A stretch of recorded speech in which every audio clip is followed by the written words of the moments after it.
All right, so just cutting that last branch, and when the tree fell, it kind of caught the chain and it just knocked it off of the bar. Looks like the bar is okay. You'll notice that this is not the original bar that came with the chainsaw, because after the first use, the end rail just split wide open and the chain fell off. So we had to replace it. So otherwise, the Milwaukee saw has been really good to us. We've gotten a lot of use out of it, and it's been just as good as our steel. A little bit different since it's not a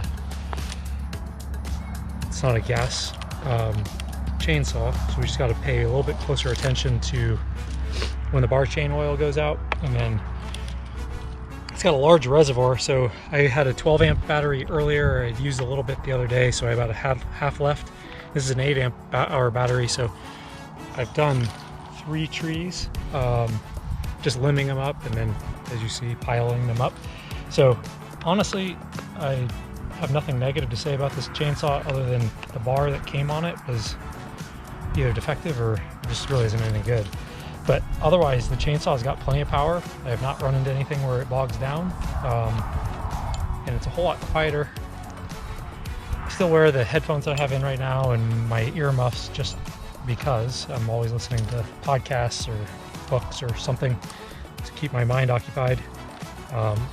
So yeah, I'm gonna change this out and try to finish up. I've only got a little bit of battery left. It's for the day.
Yep, works just fine.